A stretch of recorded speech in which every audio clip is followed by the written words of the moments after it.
paciente. En el primer tiempo había que aflojar la ropa de la cama comenzando por la cabecera. El segundo, doblar el cobertor y colocarlo en la silla en orden de uso. ¿Les sigo diciendo? Sí, siga, siga. En el segundo tiempo. En el cuarto, retirar la almohada, quitar la funda y colocar la almohada en el respaldo de la silla. 5, Ya. dejar el cubierto al paciente con la sábana encima. 5, movilizar al paciente al lado opuesto de la cama. 7, doblar la sábana clínica y sábana de manejo la sábana clínica y sábana de abajo acordeón, hacia la parte media de la cama. 8, colocar la sábana de abajo siguiendo las mismas reglas. 9, cambiar de comisión al paciente hasta la mitad. Colocar la sábana de encima y dejarla sucia del lado distal al que se está trabajando. 11, cambiar al paciente al lado limpio de la cama. 12, pasar al otro lado de la cama. 13, quitar la ropa sucia doblándola en sobre y ponerla en el abanico. 14, estirar la ropa de cama, sábana de abajo, sábana clínica, sábana y hacer cartera evitando dejar arrugas. 15, colocar al paciente a la mitad de la cama. 16, pasar al otro lado de la cama. En el segundo tiempo, estirar bien la sábana de encima. En el segundo, colocar cobertor quedando el borde superior de este a la altura de los hombros del paciente, dejando la otra mitad del cobertor doblado en acordeón en el centro de la cama. Tercero, colocar la colcha siguiendo las mismas reglas e introduciendo el dobladillo de la colcha en el cobertor. Hacer 2 dobles correspondientes a la sábana de encima. Quinto, estirar bien las 3 piezas. Sexto, pasar al otro lado de la cama. En el tercer tiempo, repetir el mismo procedimiento anterior con las 3 piezas. Segundo, hacer el doblado de 10 centímetros con las 3 piezas sobre los pies. Tercero, hacer cartera en la piecera del mismo lado. 4, pasar al otro lado de la cama y hacer cartera. Poner la funda a la almohada y colocar al paciente al nivel de los hombros. Recoger el equipo y séptimo, lavarse las manos.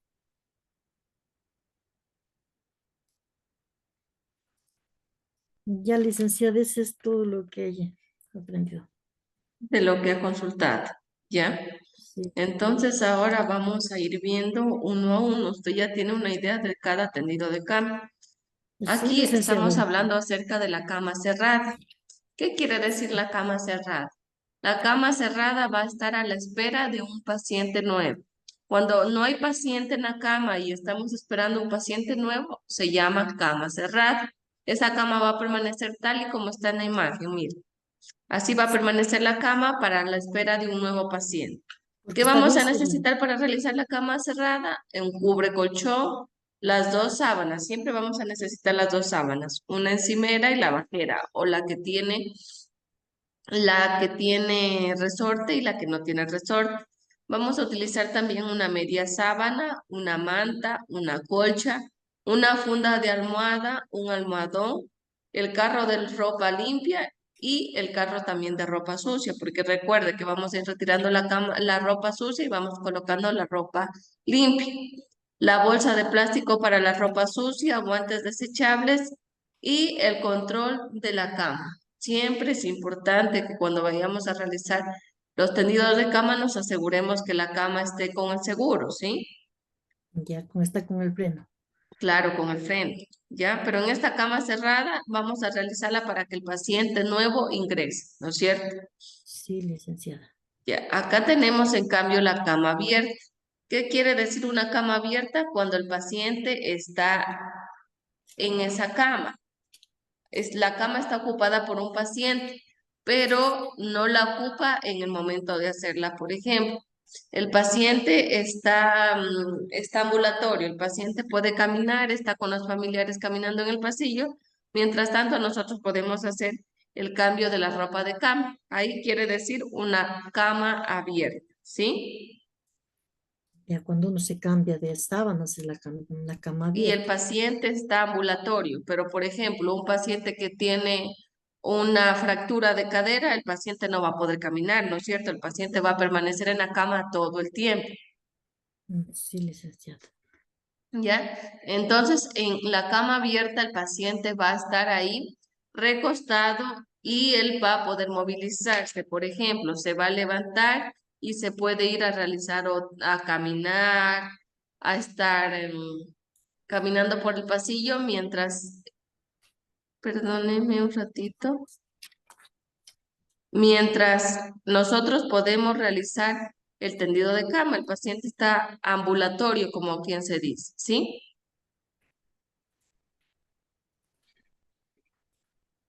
¿Claro, señora Rosa? sí, licenciada. Ya. Entonces, acá tenemos el tendido de la cama abierta y cerrada. ¿Cómo lo vamos a realizar? Ya que no podemos realizar las prácticas, he tratado de ponerle los videos más claros para que usted los vaya entendiendo, señora Rosa, ¿sí? Sí, licenciada, ya reviso. Mire, ¿escucha tal vez? No, todavía como está comenzando no se escucha. Uso de cubrebocas o tapabocas Ahí antes de está, ingresar ya al está. área. Sí Ya. está Si es escuchando. posible, antes de comenzar, mantén las ventanas abiertas para que haya un buen flujo de aire. Iniciaremos colocando los guantes para no tener contacto directo con el área del paciente. Coloca la primera sábana coincidiendo con la cama.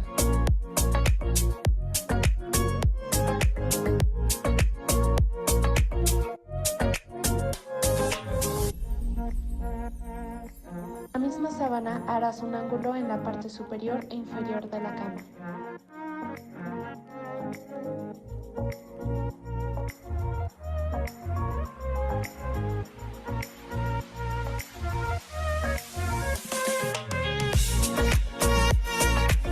Y el sobrante de la sábana, acomódalo debajo del colchón.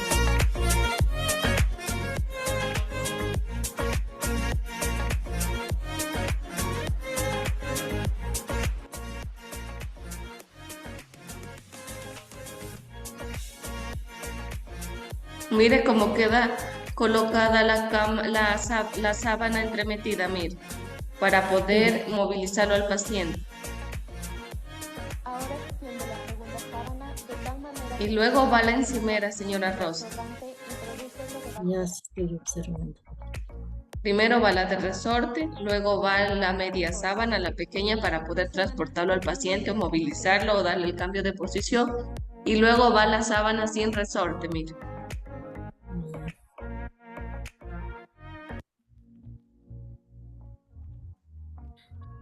Colocarás la tercera sábana y procede a hacer un ángulo al inferior de la cama. Esta no se introducirá debajo del colchón. Está bien bajito el volumen, casi no se escucha. Sí, es que más suena música, por eso le bajé. Sí, sí, sí, revisando. Por eso yo le estaba indicando más o menos, porque no se escucha lo que habla la chica. Por último, Ajá. Ahí está la almohada, la funda de almohada, se deja colocando y ahí queda la cama cerrada. La cama cerrada es aquella que va a recibir a un paciente nuevo, acordarás.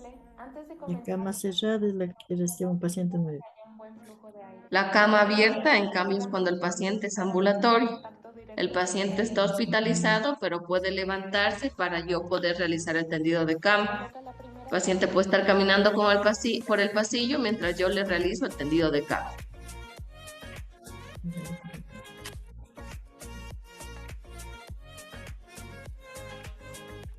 la misma sábana harás un ángulo en Siempre colocándonos el equipo de bioseguridad, los guantes para no estar en contacto con los fluidos del paciente.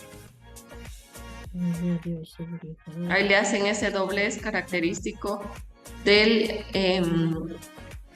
del tendido de cama hospitalario. Miren, como un sobre lo va doblando para que todos los bordes queden dentro del colchón. Y quede para arriba bien tendidita y no hay arrugas. Importantísimo que en los tendidos de cama que vayamos a realizar no quede ninguna arruga. Tiene que quedar completamente plano las sábanas, ninguna arruga para que el paciente no desarrolle úlceras por presión. Ya. Ahora extiende la segunda sábana de tal manera que no quede fuera de la cama y el sobrante introdúcelo debajo de la cama. Ahora, extiende la segunda sábana de tal manera que no quede fuera de la cama.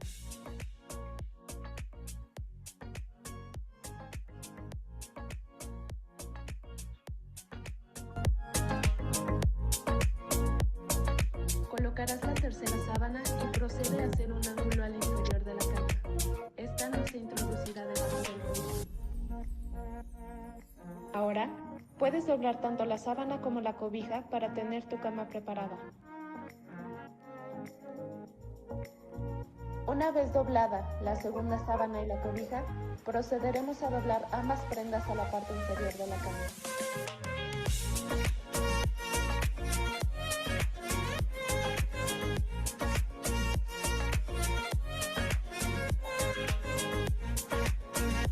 Por último, enfunda la almohada y colócala en la cama.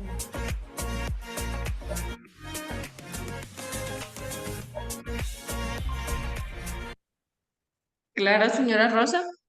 Sí, licenciada, sí. Ya, ahí hemos visto cama abierta y cerrada.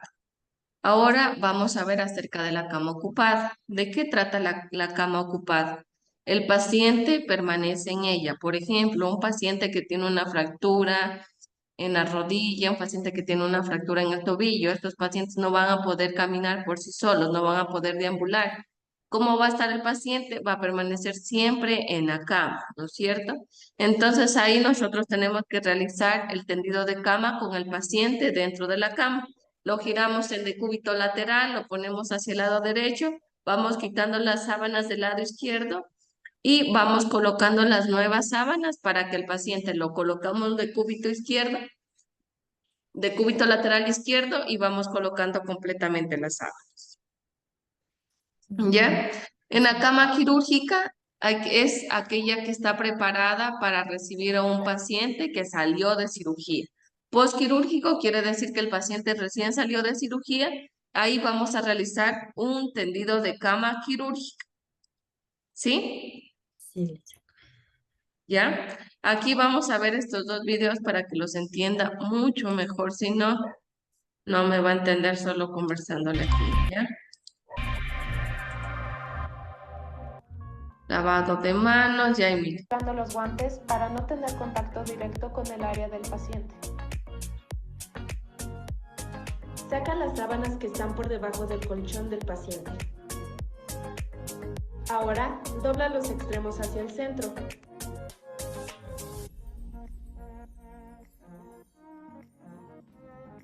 Después, dobla las prendas por la mitad. Por último, acomoda la almohada en medio de las prendas. Mire, las sábanas van a quedar al centro. ¿Sí vio cómo las sábanas quedaron en el centro? Sí, licenciada. Ahí quiere decir una cama quirúrgica o también se llama cama de anestesia. Cuando el paciente viene de la cirugía, nosotros vamos a dejar colocando la almohada del paciente hacia un lado. A estos pacientes postquirúrgicos no les vamos a colocar la almohada. ¿Por qué? Porque ellos vienen con los efectos de la anestesia. Y si nosotros colocamos la almohada y hacemos que eleve su cabeza, el paciente puede presentar mareo, puede presentar dolor de cabeza y también puede presentar vómito, ¿sí? Como un efecto adverso secundario de la anestesia. Entonces, es importante que la almohada en pacientes postoperatorios no se coloque. Lo podemos colocar al lado en el velador donde se coloca la ropa del paciente. Ahí dejamos colocando la almohada del paciente. En cama quirúrgica no colocamos almohada en la cabeza del paciente, ¿sí? Porque puede presentar dolor de cabeza y también puede presentar vómito. Ya, licenciada. ¿Ya? Ahora vamos a ver la cama ocupada. Cama ocupada. Preparamos la... Saludamos al paciente y le explicamos lo que vamos a hacer en cada momento, indicando cómo puede cooperar.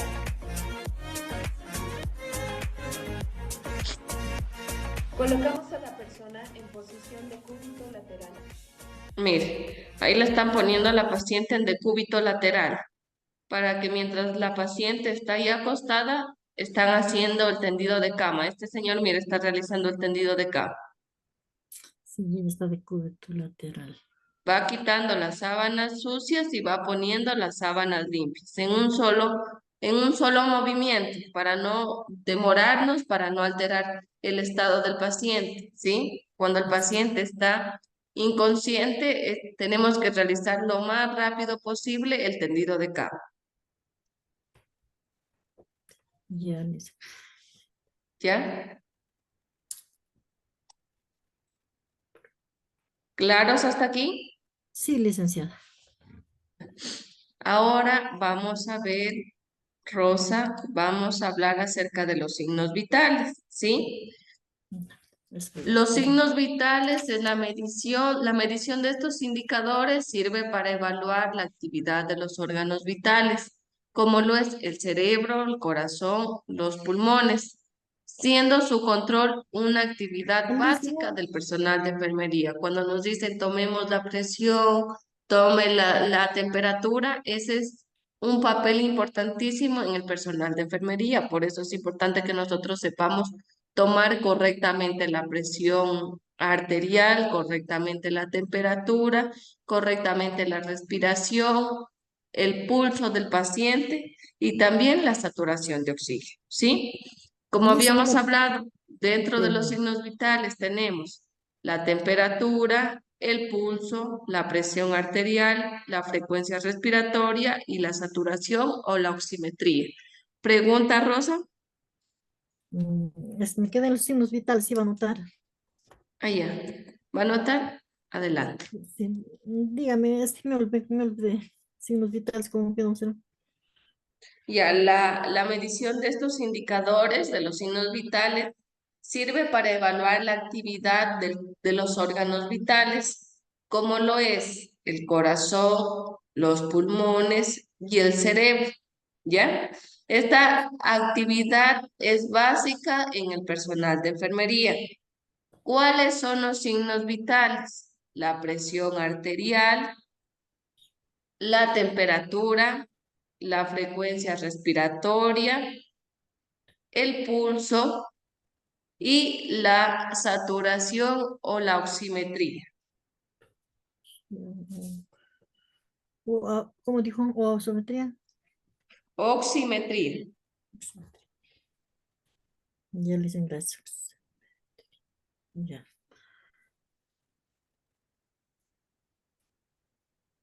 Ya le dicen, pues nomás seguir. Ya. Aquí nosotros tenemos, mire, temperatura, pulso, presión arterial, frecuencia Pero si ella respiratoria. no cambia, está en cama quirúrgica, cama ocupada. ¿Cómo? ¿Está solo, está usted indicando o está solo se quedó en cama quirúrgica y cama ocupada? Déjeme ver. Ay, ay, ay, ay, ay. Déjeme ver. Compartir pantalla. Ah, yo estoy acá. Estaba yo hablándole de aquí, mire. Ah, ya, eso ya se pasó. Sí, por eso no sabía nada de los signos Claro, sí, vitales. sí. Mejor que me avisó Rosita. Así ¿Ya? es. Aquí, Ya, mire, listo tenemos entonces. temperatura, pulso, presión arterial, frecuencia respiratoria y la oximetría. ¿Ya? Lo primero que vamos a hablar es acerca de la temperatura corporal. ¿Qué es la temperatura corporal? La temperatura corporal es el equilibrio existente entre el calor producido y el que pierde el organismo, ¿sí? ¿Cuándo se va a producir la temperatura o la producción de calor?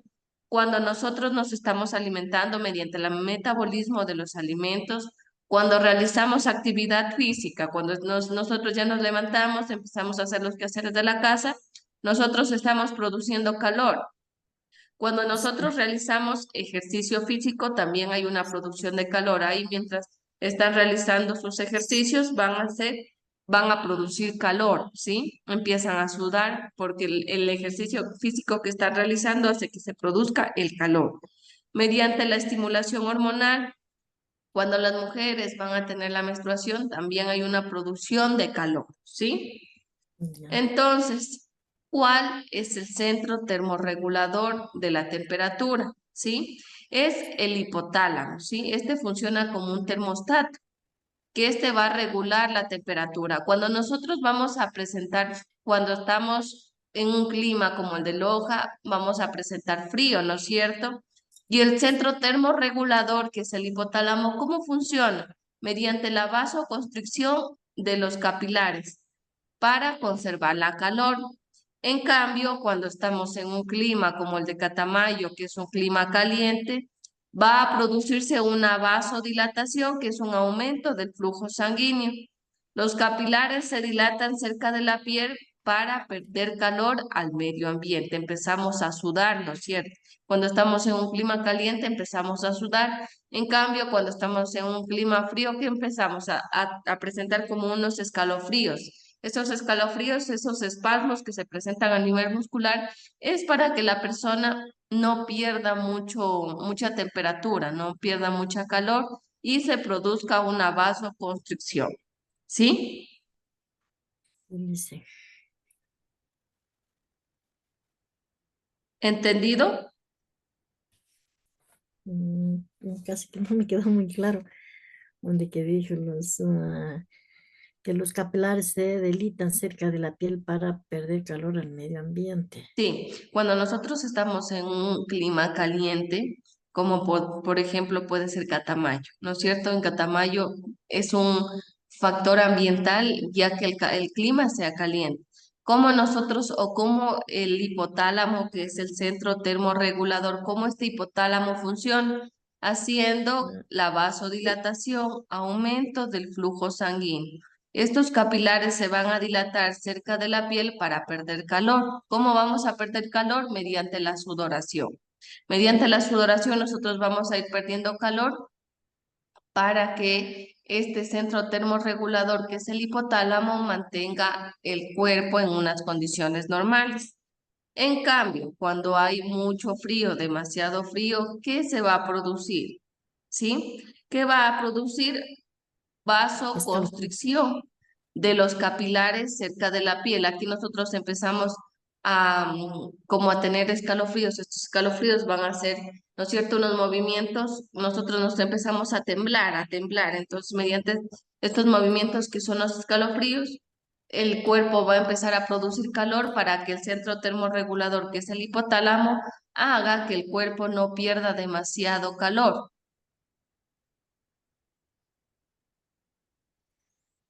Ya, Lice, ahí sí lo estoy entendiendo. ¿Sí? Cuando está caliente, ¿cómo vamos a perder Sí, temperatura? Mediante la sudoración. Y cuando está frío, ¿cómo vamos a ganar temperatura? Mediante los escalofríos o estos espasmos musculares que presentan por la pérdida de calor, por el frío demasiado que hay. Cuando hay demasiado frío, se va a producir una vasoconstricción y cuando está haciendo mucho calor, en cambio, va a haber una vasodilatación. ya. ¿Entendido o no? Sí, sí, licenciada. ¿Ya? Vamos a ver qué factores afectan a la temperatura. Hay factores que afectan como es la edad, la hora del día, la actividad física, el sexo, los estados emocionales y el ambiente. Dentro de la edad, los prematuros, los recién nacidos y ancianos mayores de 75 años son más propensos a sufrir unos desajustes de la regulación de la temperatura. Ellos presentan mucho frío, ¿sí? Porque su cuerpo, en el caso de los prematuros y los recién nacidos, su organismo no está completamente desarrollado. Entonces, en ellos es más fácil perder temperatura. Por eso, cuando se los baña a los bebés, ¿qué se hace? Se baña y ahí mismo se los cambia, se los tiene bien arropados para que los niños mantengan la temperatura normal de su cuerpo. ¿ya? Y en los adultos mayores, en cambio, ellos hay una pérdida del tejido subcutáneo o de la grasa que tienen los adultos mayores. Usted ha visto que los ancianos ya se van poniendo más flaquitos, ya no tienen mucha masa muscular, ya no hay no hay mucho tejido subcutáneo o la grasa propiamente. Entonces en ellos también hay una pérdida de calor. Ellos se abrigan mucho, ¿no es cierto? Uno puede estar con una blusita mientras ellos están arropados con su chale, con su chompita, con su gordito para no tener mucho frío. Sí, licenciada, así está. ¿Sí? Sí. Ahora, otro factor es la hora del día. Por la mañana va a ser baja la temperatura de la persona. ¿Por qué? Porque mientras está durmiendo, la persona no está realizando ninguna actividad física y ahí la temperatura va a ser baja.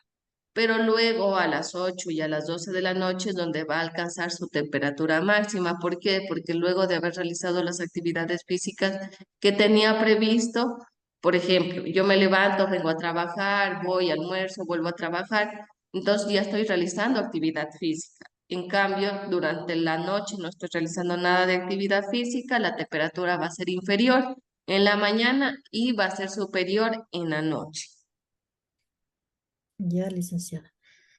La actividad física, como ya le había mencionado, la actividad muscular aumenta la producción de calor elevando la temperatura, ¿no es cierto? Cuando nosotros vemos a las personas que empiezan a correr o los agricultores mismos cuando están realizando, qué sé yo, una cosecha o están realizando una siembra, ¿no es cierto? Ellos empiezan a sudar. ¿Qué están realizando? La actividad física, ¿sí? Ahí va a aumentar la temperatura por la actividad física que están realizando,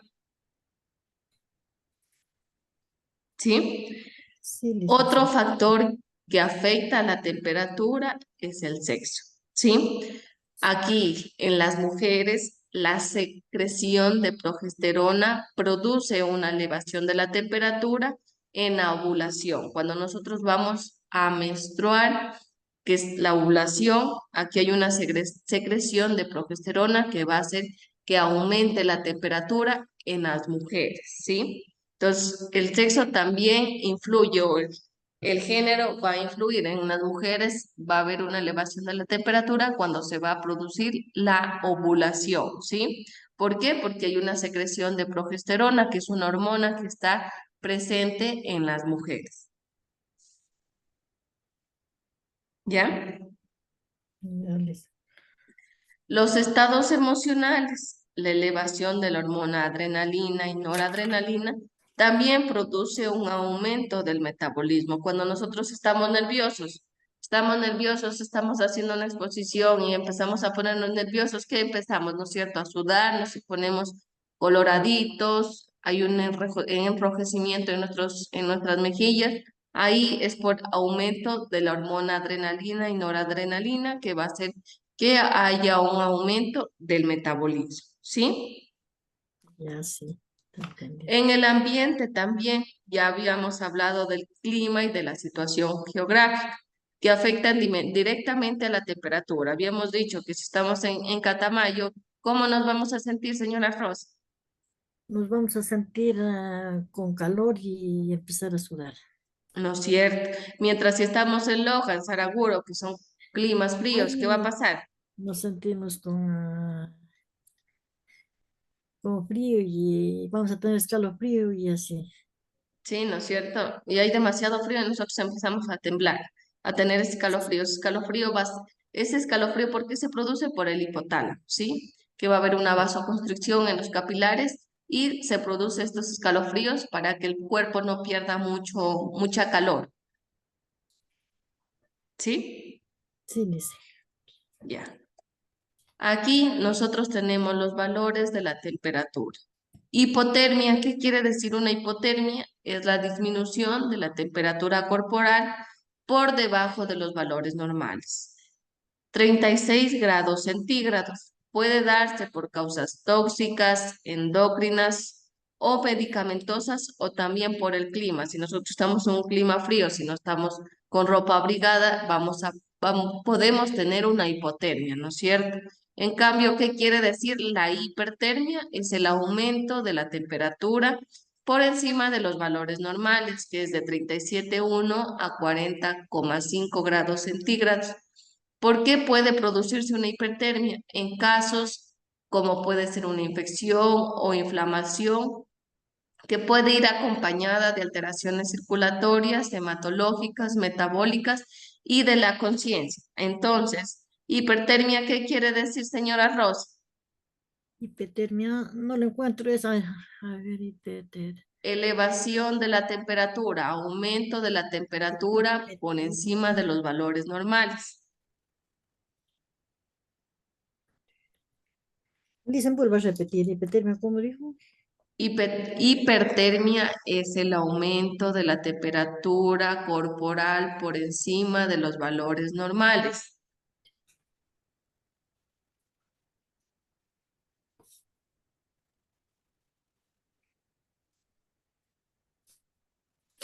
Ya listo. La causa puede ser infecciosa o inflamatoria. Cuando un niño está con vómito, está con diarrea, también tiene fiebre, ¿no es cierto? Cuando ya presenta fiebre el paciente, esto quiere decir que es una infección, que tenemos que darle el antibiótico para que el paciente pueda mejorar. Sin el antibiótico el paciente no va a mejorar. Entonces ahí va a producirse una hipertermia, ¿sí? ¿Y la hipotermia qué quiere decir, señora Rosa? Hipotermia es la disminución de la temperatura corporal. Disminución de la temperatura. Entonces, hay que tener muy en cuenta hipertermia, aumento de la temperatura, hipotermia, disminución de la temperatura, ¿sí? Sí, licenciada. ¿Ya? Aquí yo le he puesto la edad de los niños en recién nacido, los grados centígrados que tienen que ser normales o la temperatura normal va a ser de 36,1 a 37,7. En los lactantes va a ser de 37,2 a 37,8. En niños de 2 a 8 años va a ser de 37 a 37,5. De 8 a 15 años va a ser de 36,5 a 37 grados. Y en adultos va a ser de 36,2 a 37,2. Y en ancianos va a ser menor o igual a 36 grados centígrados. Aquí nosotros vemos que por cada edad la temperatura va a variar. Esto va a variar dependiendo de la edad que tenga el paciente, ¿sí? ¿Por qué? Por la inmadurez de su estado, de su organismo, ¿sí? Sí, Entonces, la temperatura de un recién nacido no va a ser igual que un adulto. Va a variar, ¿no es cierto? En los recién nacidos va a ser de 37, de 36,1 a 37,7. En cambio, en los adultos va a ser de 36,2 a 37,2 grados centígrados. ¿y ese dicen va a tomar la prueba? También, Ya sí, porque la vez pasada pues, fue por ahí que estuvo. ¿ya? Sigamos. Esto de aquí le voy a tomar. Esto, Toda ¿ya? la edad y los grados centígrados. Sí, Ya. ¿ya? Aquí nosotros vemos diferentes dispositivos por los que nosotros podemos tomar la temperatura. Este es un termómetro que nosotros lo vamos a utilizar con un infrarrojo. Se lo coloca en la frente del paciente y ahí nos va a dar el valor. Este es un termómetro para recién nacidos. Como un chuponcito funciona. Se le coloca el chupón al niño y aquí nos va a dar el valor de la temperatura. Este de aquí es un termómetro que se coloca en el conducto timpánico o en el oído del paciente y ahí nosotros también vamos a poder tomar la temperatura. Este termómetro digital, que es el más usado o el que más se conoce, lo vamos a colocar en la axila del paciente. Colocamos en la axila del paciente, dejamos que pase unos 5 minutos o hay termómetros que ya vienen, se colocan en la axila y empiezan a pitar. Ya cuando empieza a pitar retiramos y nosotros vamos a dar lectura al valor que presenta aquí en esta parte. 36,5, 37, 38, 39, dependiendo del estado del paciente, nos va a dar la lectura aquí el termómetro digital. En cambio, esta tirita negra que está aquí es un termómetro frontal que se coloca en la parte superior del frontal, del hueso frontal, y se coloca ahí por unos minutos y ahí nos va a dar el valor. Mire, 35, 36, 37, ahí se va marcando. Es como una sustancia química que nosotros al ponerla en la cabeza del paciente, en la frente del paciente, nos va a dar el valor de su temperatura corporal. Ahí se va a pintar, mire. Aquí, por ejemplo, si el paciente tuviera 38 grados, aquí se va a pintar de un color verde y nosotros vamos ahí a cuantificar cuánto es el valor que tiene el paciente. Este de aquí, que vemos aquí, mire, este que tiene como una partecita amarilla, se llama un termómetro de mercurio. Estos termómetros de mercurio se los utilizaba en antigüedad. Ahora, actualmente ya no se utilizan los termómetros de mercurio, ¿sí? Porque se dice que el mercurio puede ser un desencadenante a que las personas desarrollen cáncer. Entonces, este termómetro de mercurio ya no se lo utiliza en la actualidad. El más utilizado es este frontal o también este de acá, que es el digital.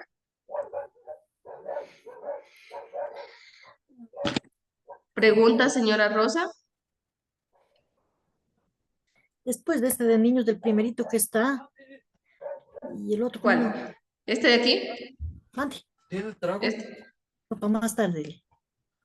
No, ahorita no. Más tardecito me fui. Más tardecito, tal vez a las 5 por ahí. No, sí, por ahí. Ya. Dicen de así. Dígame, dígame. Le iba a decir que verá en el primero, en el segundo no me di cuenta bien cómo era este, Este que estoy señalándolo, este de aquí. este de acá. No sé cuál me está señalando. Ese, no se le ve pues, o sea. Este de aquí lo vamos a colocar en el oído del paciente, Ese ya en el oído. ¿sí? En el tímpano del paciente para nosotros poder tomar la temperatura. Ahí se toma en el oído, ¿sí? Bueno, ya, gracias. Aquí vamos a tomar en la frente, aquí en la boquita del bebé, en el Ese es oído, aquí en la axila y aquí en el frontal. En la frente del paciente vamos a colocar esta tira reactiva que funciona como un químico. Se lo coloca en la piel y ahí va marcando la temperatura. ya listo. ¿Ya? Sí. Entonces, la técnica de medición de la temperatura axilar, ¿cómo va a ser?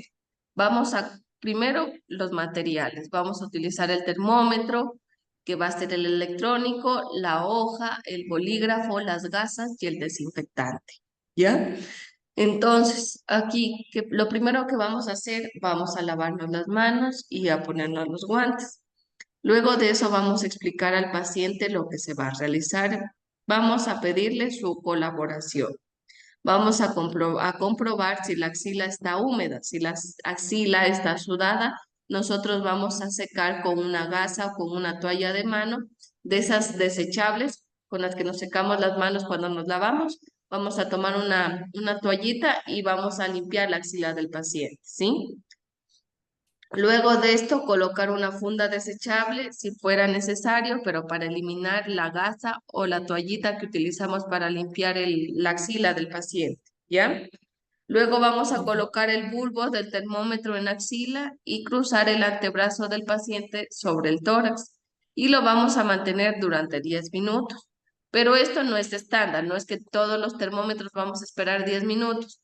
Hay termómetros que se coloca ya en la axila del paciente y luego de unos minutos ya empieza a pitar. Cuando empieza a pitar, nosotros retiramos y realizamos la lectura, ¿sí? Es importantísimo que cuando nosotros tomamos la temperatura axilar, nosotros tenemos que sumarle 0.5 grados. Por ejemplo, a esta niña le estamos tomando la temperatura. Ya empezó a pitar el termómetro, dio una lectura de 36,4. Si le sumamos 0.5, ¿cuánto nos va a dar, señora Rosa? 36,4. Oh. Más 0.5. A ver, a ver, dijo que como sé si tenía la paciente 36,4. Punto 4. A eso súmele 0.5. ¿Cuánto nos da?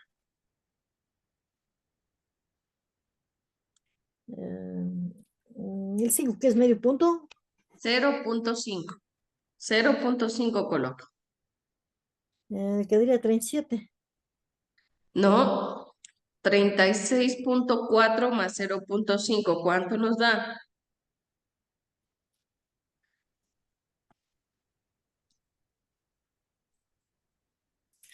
Se sube 5, sería entonces 40.4. No, déjeme ver aquí. No sé cuánto vale el 5, el 0.5. Yo sé hacerle como medio punto. A ver, déjeme ver aquí si es que puedo hacer. A ver, una pizarra, educación.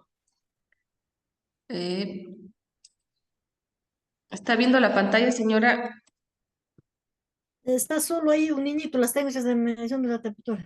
Ahí salió una calculadora.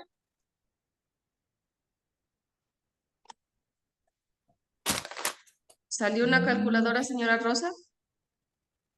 No, está solo ahí el niñito, nada más. Ya, déjeme ver uso compartido. Quiero indicarle. A ver, ahí. Ahí, mire. A 36.4. Ya, más 0. A ver, me demoro aquí. Ya, 36.4 más 0.5. ¿Cuánto nos da? 36,9. 36.9. Ya, hagamos otro ejercicio. Si el paciente tiene 34.8 más 0.5 nos va a dar un valor de, lea, señora Rosa. Ah, a ver si tenemos 35.3. ¿Cuánto dijo masa? Más en la temperatura axilar siempre hay que sumarle 0.5. ¿Cuánto nos va a dar? Ah, sí, ya. 0.5 nos va a dar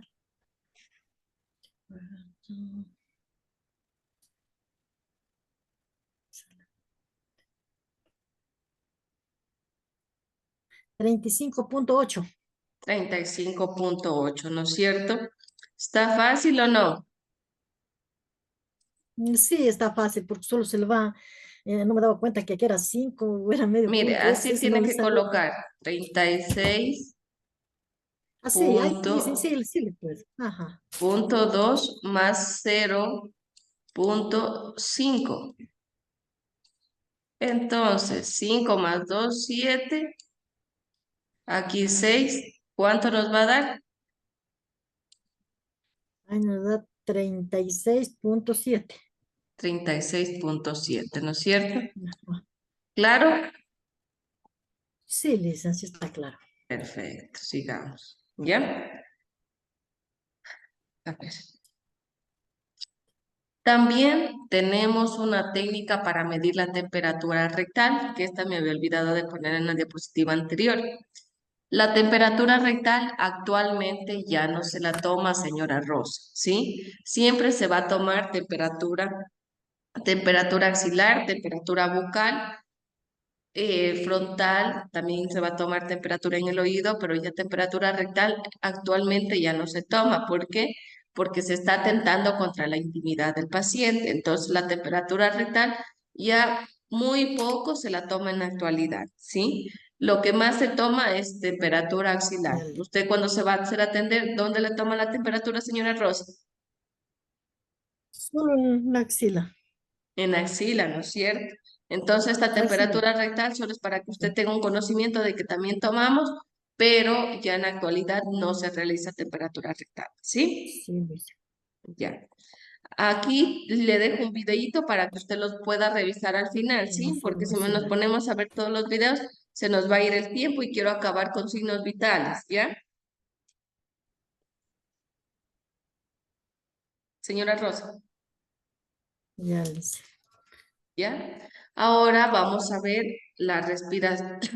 Perdón. Sí, sí estoy escuchando.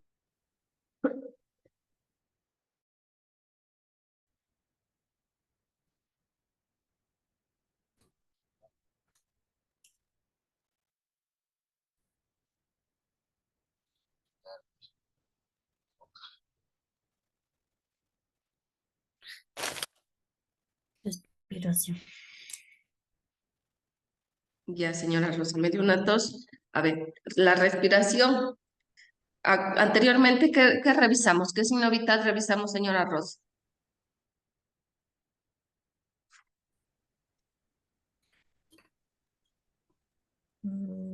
Timbrito de... ¿Aló? Señora Rosa, ¿cuál signo vital acabamos de revisar?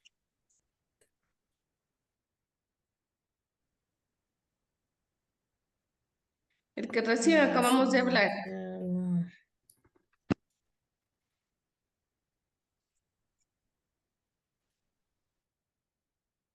¿Cuál fue? No se le escucha, Liz, está entrecortado.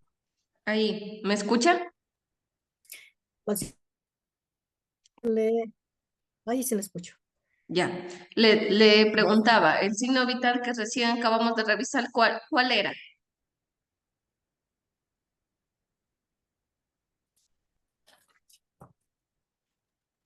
El que recién hablamos, el que le pregunté dónde le tomaban usted.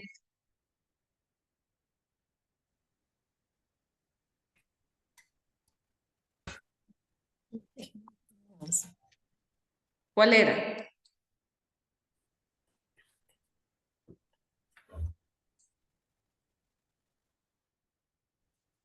La temperatura, señora Rosa. Ya la temperatura. La temperatura, habíamos hablado que es la hipotermia.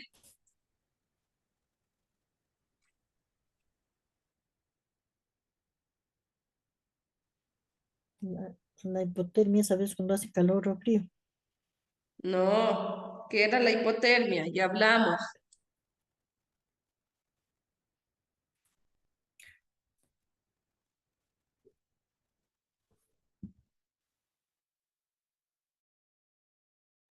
¿Cuál era, señora Rosa?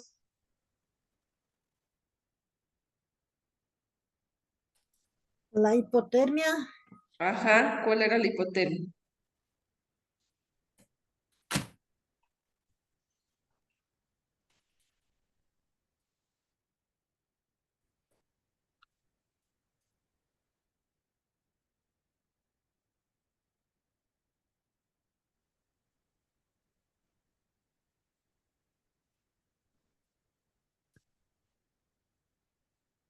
de la temperatura corporal,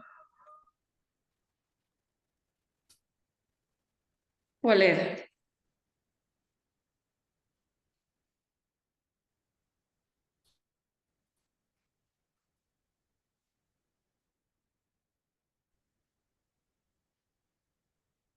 ¿Cuál era, señora Rosa? no, yo le entendí que era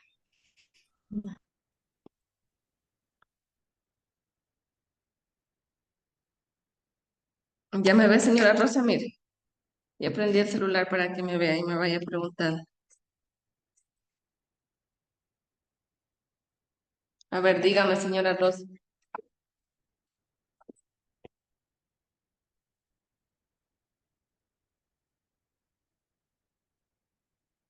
Préndame la cámara, señora Rosa.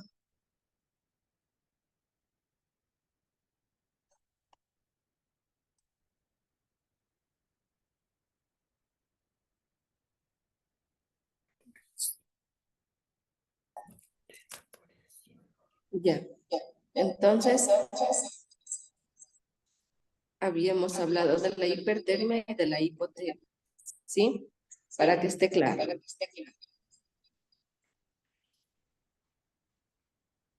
¿Ya? ¿Sí se escucha bien? dicen sí. Ya. Entonces hablamos de la temperatura, ahora vamos a hablar de la respiración.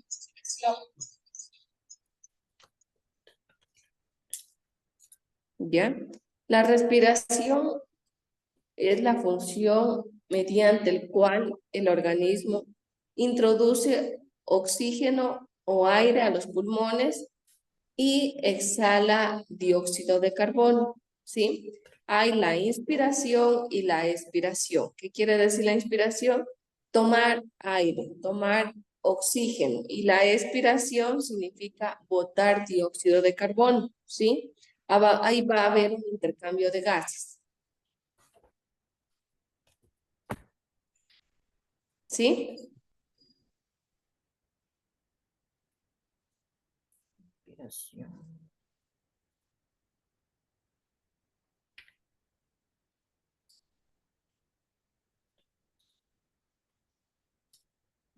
Inspiración, es decir, realiza un intercambio de gases.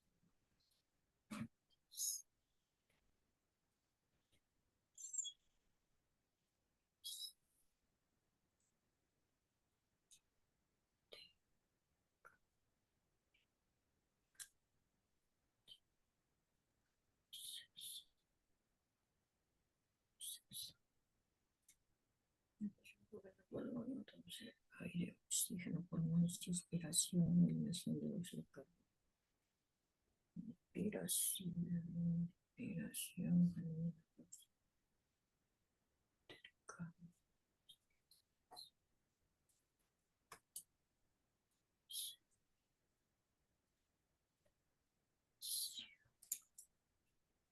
inspiración, es decir, inspiración, elimina dióxido de carbono.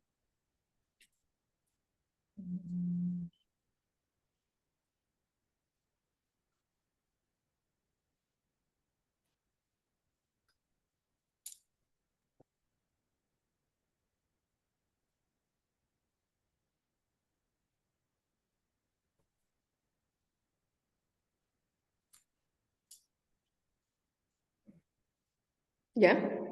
Ya les sé. A ver, entonces la respiración es el intercambio de gases que se produce mediante la inspiración y la expiración. ¿Qué quiere decir inspiración? Tomar aire, inhalar, y tomar aire. Y la expiración significa exhalar, botar el aire, ¿sí? Cuando nosotros estamos inhalando, significa que vamos a tomar oxígeno. Y cuando estamos exhalando o expirando, significa que estamos botando dióxido de carbono para que se lleve a cabo el intercambio de gases dentro de nuestro cuerpo. ¿Dónde se va a realizar el intercambio de gases? En los pulmones. Inspiración, inhalar aire. Inspiración es inhalar aire y la expiración. Exhalar, botar el aire.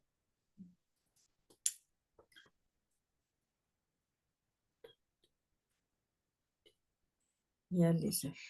¿Ya? Ahora, ¿cuál es el control de la respiración? Para que controle la respiración tenemos a cargo del bulbo raquídeo, ¿sí? Que este se encuentra en la protuberancia de la médula espinal. Ahí es donde se encuentra el bulbo raquídeo que va a controlar la respiración. ¿Se acuerdan cuál controlaba, cuál era el termorregulador de la temperatura?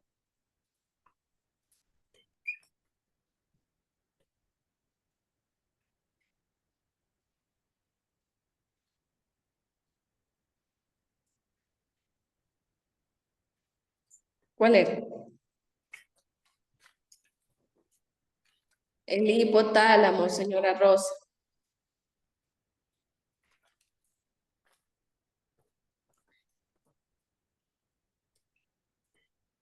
Pregúnteme nomás, señora Rosa, que no entiendo. No, estoy pensando para escribir.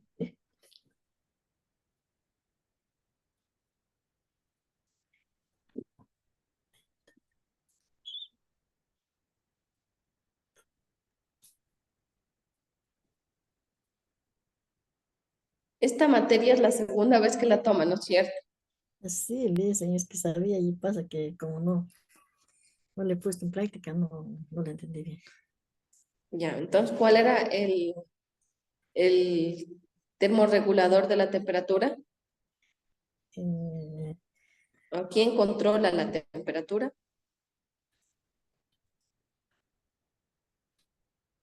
el hipotálamo. El hipotálamo. Y en cambio, ¿quién controla la respiración?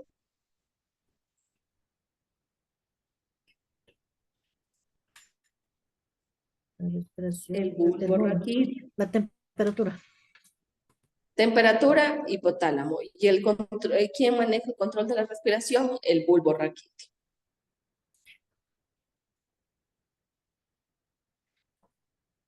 El bulbo raquídeo, dijo. Bulbo raquídeo. Aquí tenemos el bulbo raquídeo, mire, aquí está, bulbo raquídeo.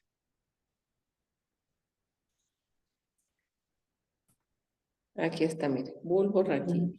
Porque el control nervioso, el control. Aquí está, bulbo raquídeo. Mire, ya le estoy señalando.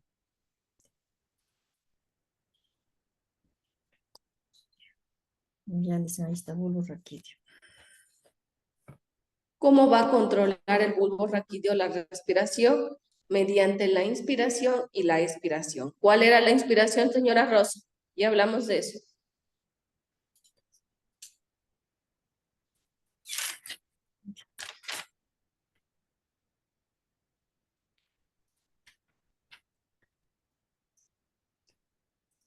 Eliminamos el dióxido de carbono. ¿Cuál era la inspiración?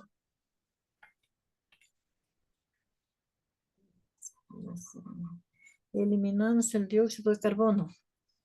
Inspiración, tomar aire. Inhalar oxígeno. La expiración es eliminar el dióxido de carbono.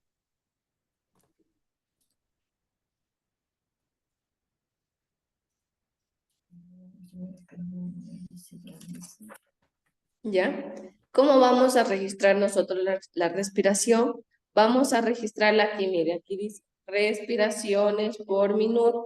Si usted tuviera ahora unas 18, vamos a ir poniendo RPM, que significa respiraciones por minuto. ¿Sí? Aquí nosotros en la respiración vamos a necesitar de unos músculos para poder llevar a cabo la respiración. Esto ya revisaron en anatomía. ¿Qué músculos vamos a utilizar para la respiración?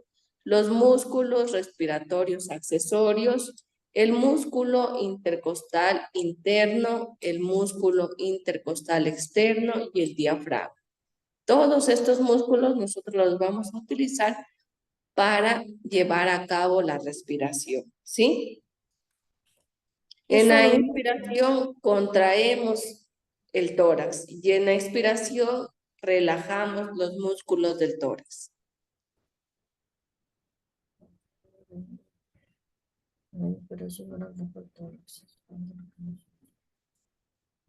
¿Sí?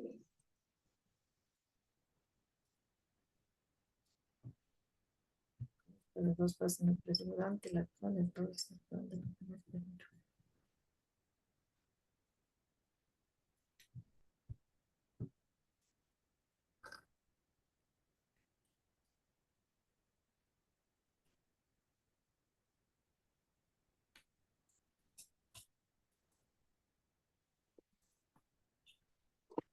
Me avisa para poder seguir, señora Rosa. Ya.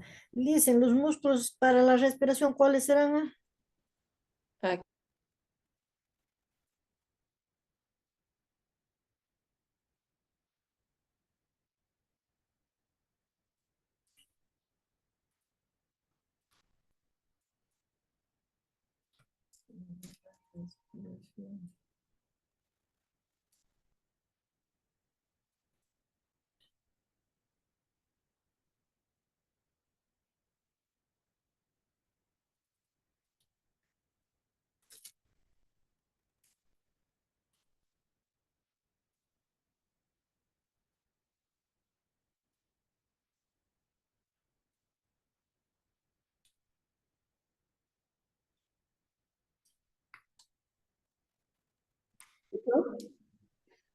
Señora Rosa, ¿me escuchó? Así dicen.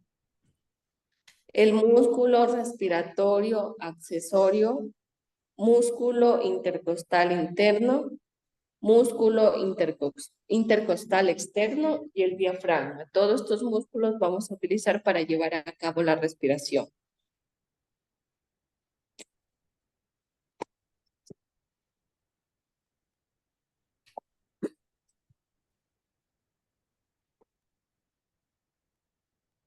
¿Sí?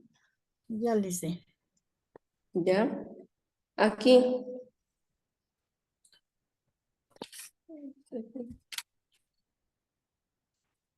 Aquí nosotros vamos a valorar los siguientes aspectos en la respiración. ¿Qué vamos a valorar? Vamos a valorar la frecuencia, el ritmo, la profundidad y la simetría. Dentro de la frecuencia, el número de respiraciones por minuto. En el recién nacido va a haber de 30 a 40 respiraciones por minuto. ¿Sí? De 30 a 40. Respiraciones por minuto.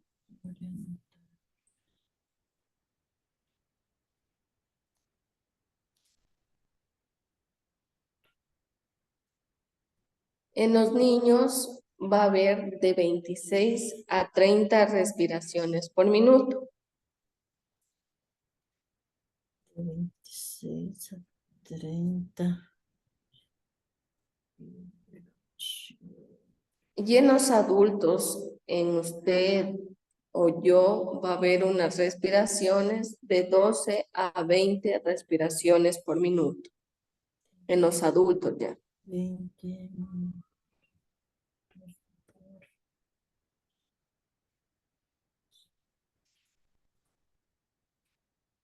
¿Ya? ¿Qué más vamos a valorar? El ritmo. Si las respiraciones que se lleva a cabo en el paciente son regulares o hay alguna alteración dentro de la respiración. La profundidad. Vamos a valorar también qué es la cantidad de aire que entra y sale de los pulmones. Con los movimientos respiratorios va a haber acerca de unos 500 centímetros cúbicos en la profundidad. Y la simetría es la similitud de trabajo de ambos pulmones. ¿Cómo vamos a valorar la simetría? Con el fonendoscopio, auscultando cada pulmón, valorando, examinando cada pulmón del paciente. ¿Sí? Aquí vamos a ver alteraciones de la respiración. Aquí vamos a ver algunos términos que son nuevos. Apnea, ¿qué quiere decir? El cese de la respiración o el paro de la respiración. Hiperpnea, ¿qué significa? Aumento de la profundidad de la respiración, es decir, del volumen del aire respirado, una disminución. La disnea, en cambio, es la dificultad respiratoria por un déficit de aporte de oxígeno. Si yo en la prueba le pregunto el cese o la pausa de la respiración, ¿cuál de estos términos sería? Alice, repita, ¿cómo me dijo? El cese o una pausa en la respiración. ¿Cuál de estos términos usted pondría? Pausa de la respiración.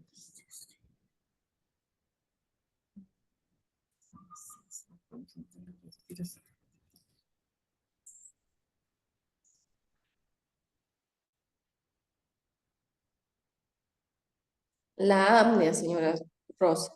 Ahí dice La- cese de la respiración. sí, Apnea.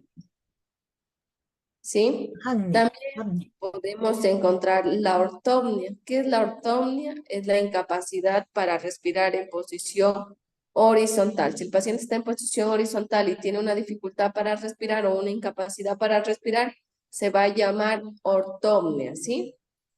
Ya, Alice. La taquipnea, que es el aumento de la frecuencia respiratoria. Habíamos hablado que en la persona adulta las respiraciones normales van a ser de 12 a 20 respiraciones por minuto. Si estas respiraciones por minuto son de 20 a 24 respiraciones por minuto, se llama taquipnea, que es el aumento de la frecuencia respiratoria en el paciente. En cambio, la bradipnea es la disminución de la frecuencia respiratoria. Si lo mínimo era 12, por debajo del 12 se va a llamar bradipnea.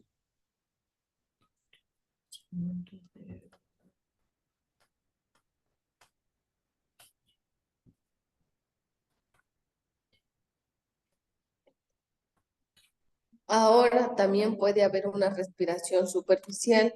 ¿Qué quiere decir esta respiración superficial? El paciente solo utiliza la parte superior de los pulmones para llevar a cabo la respiración.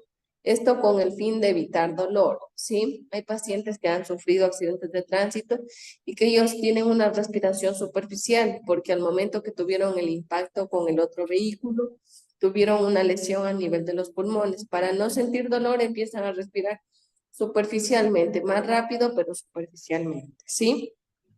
La estertorosa significa una respiración que se oye ruidos anormales debido a la presencia de secreciones bronquiales.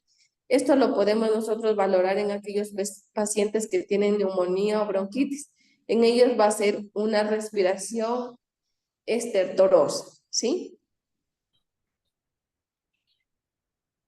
Porque ellos van a tener como secreciones bronquiales a nivel de los pulmones que vamos a escuchar como unos ruidos anormales en los pulmones, ¿sí? La asmática es una respiración con inspiraciones cortas, sin obstáculos y expiraciones prolongadas y sibilantes.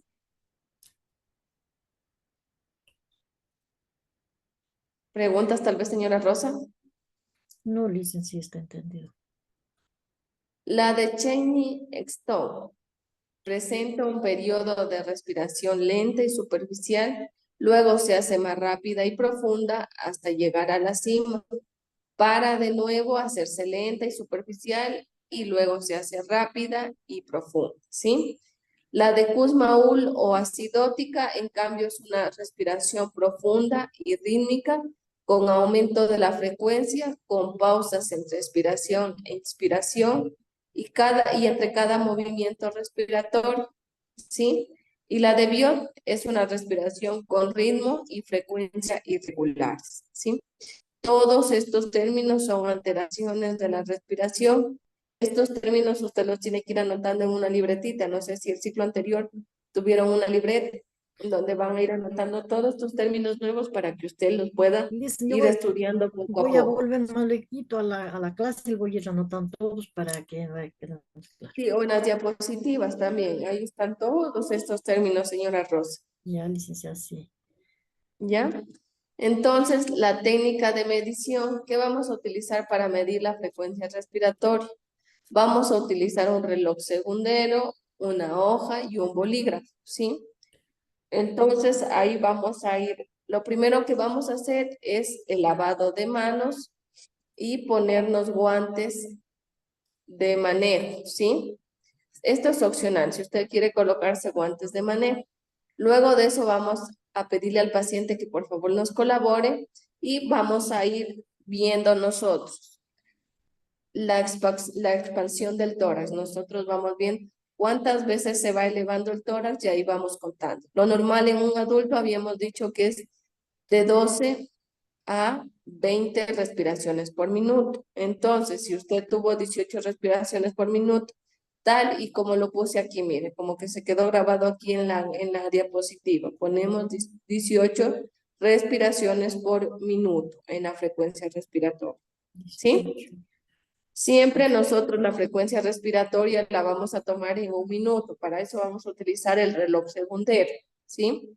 En 1 minuto nosotros vamos a ir viendo la expansión del tórax para poder ir cuantificando o contando cuántas respiraciones tiene el paciente, ¿sí?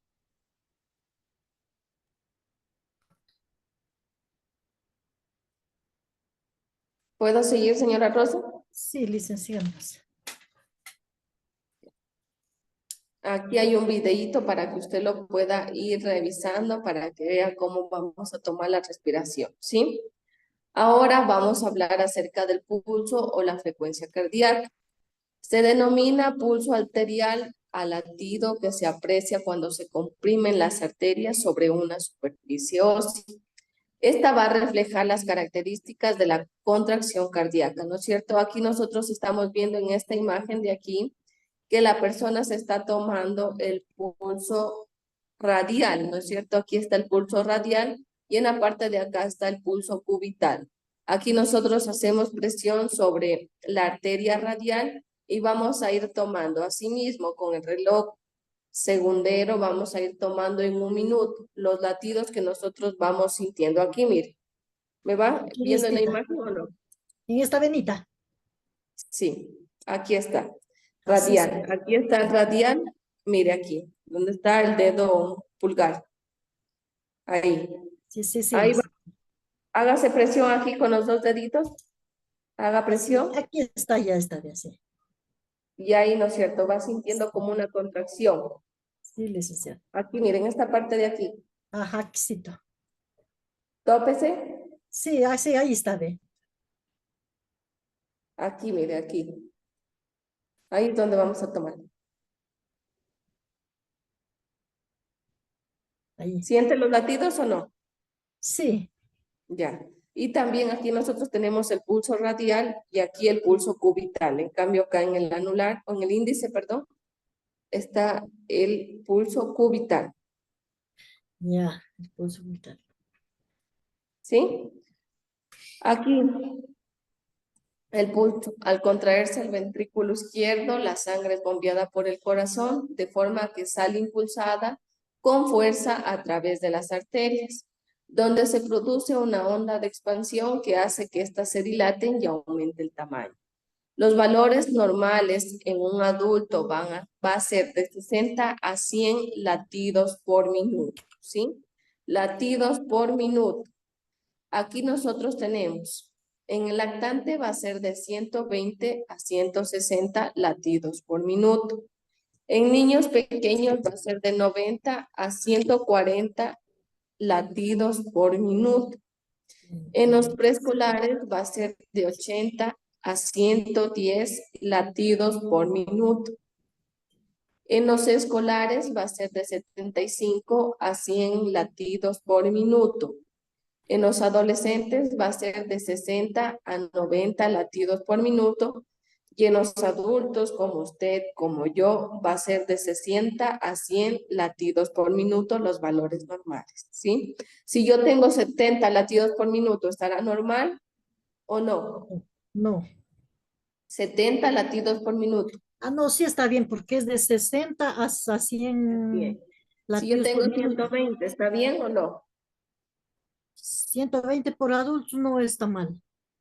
Está mal, ¿no es cierto? Está muy alterado, Sí, ¿sí? licenciado. Aquí nosotros también vamos a ver las características del pulso, como es la frecuencia, el ritmo y la tensión. La frecuencia es el número de pulsaciones por minuto, por lo que refleja la frecuencia cardíaca. Los valores normales en el adulto va a ser de 60 a 100 latidos por minuto. El ritmo, vamos a ver si los intervalos o las pulsaciones son iguales. Y la tensión es la fuerza de la sangre en cada latido. Ahí nosotros podemos ver, hay pulsos débiles y pulsos fuertes, ¿no es cierto? Cuando hay un pulso débil apenas yo lo logro sentir, pero cuando hay un pulso fuerte topo y ahí mismo encuentro el pulso del paciente, ¿sí? En pacientes que tienen hemorragias, nosotros cuando vayamos a tomar el pulso, vamos a ver un pulso bien débil, porque el paciente está con sus signos vitales alterados por la hemorragia, ¿sí?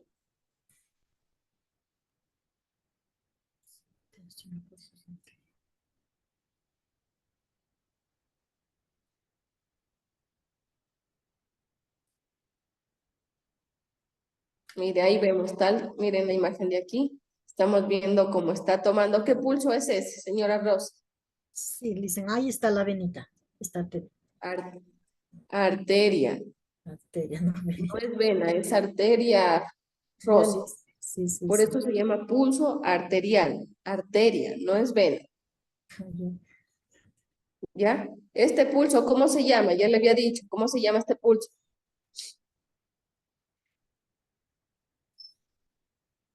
Pulso radial.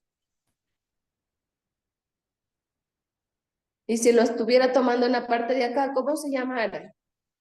Pulso radial. Cubital, señora Rosa. ¿El pulso radial es el de adelante? Es el de aquí, del dedo pulgar. El dedo pulgar radial. Y del dedo meñique se llama pulso cubital. ¿Ya? Aquí nosotros tenemos estos términos. Cuando la frecuencia, cuando la frecuencia o latido es mayor a 100 por minuto, pulsaciones por minuto, se llama taquicardia. Y si la frecuencia es menor a 60 pulsaciones por minuto, se va a llamar bradicardia, ¿sí? Taquicardia cuando está superior a los 100 latidos por minuto y bradicardia cuando es inferior a los 60 latidos por minuto.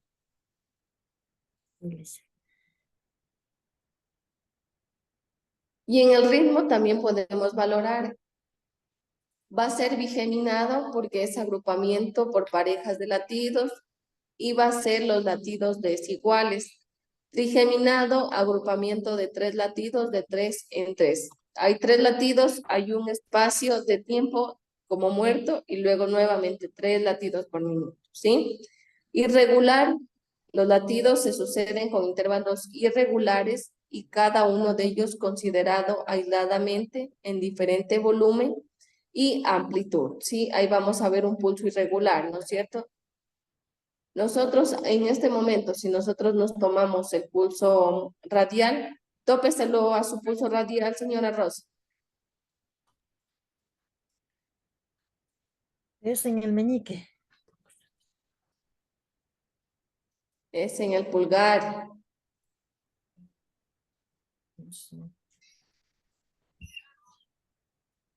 En el, Sí, sí. en el meñique es el pulso cubital.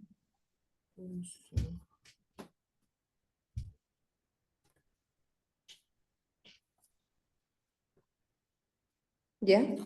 Aquí, mire, tenemos todas las zonas anatómicas donde nosotros vamos a medir el pulso. Mire, aquí está la arteria temporal. Aquí nosotros también podemos tomar el pulso. Miren, arteria temporal, ¿sí?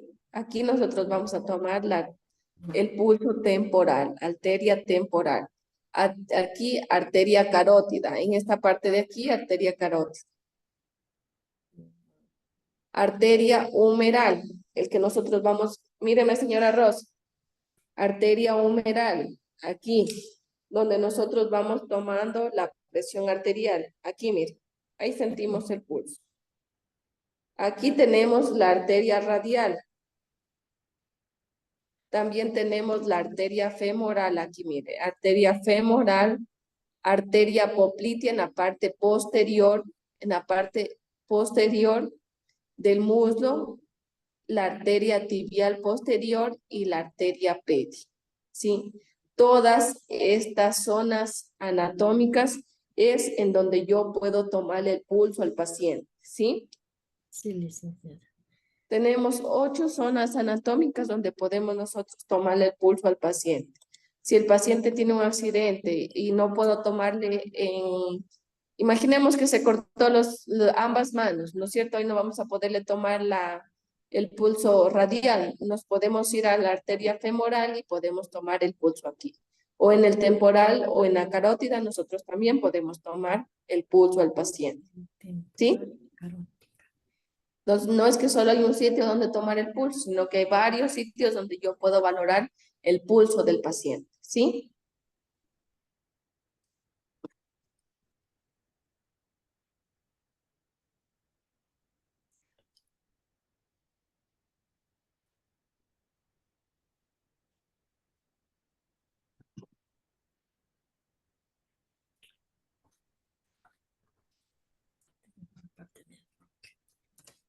Sí, señora Rosa, sigamos. Sí, sí, licenciada, yo más después ya le voy revisando la clase y anotando bien lo que me falta. Sí, mejor. ¿Ya? Las técnicas para medir el pulso, ¿qué vamos a utilizar? Un reloj, vamos a utilizar la hoja, vamos a utilizar un bolígrafo y nosotros lo primero que vamos a hacer es lavarnos las manos. Luego vamos a, tal como una imagen, mire, como esta imagen, tomamos la mano del paciente y vamos a ir valorando. En un minuto, aquí nosotros estamos viendo el reloj y vamos teniendo el conteo de los latidos que tiene aquí el pulso radial. ¿Sí? ¿Cuánto era la normal en un adulto el pulso? Era de 60 a 100. De 60 a 100 latidos por minuto. Entonces ahí en un minuto tendría que ser de 60 a 100 cuando el paciente está en condiciones normales. Pero si el paciente tiene un accidente puede variar este pulso, ¿sí? Puede variar o bajar. Bajar. va a bajar. Si el paciente presenta hemorragia, va a bajar el pulso. Si el paciente presenta dolor, en cambio, no tiene hemorragia, pero tiene dolor, va a subir. ¿Ya? Aquí queda otro video, señora Rosa, para que usted lo revise, ¿sí? Y ya listo, se acaba la Hasta clase. ahí quedemos, señora Rosa. Mañana vemos la presión arterial y la oximetría, ¿sí? Ya, licenciada, gracias. Ya le reviso para ir anotando.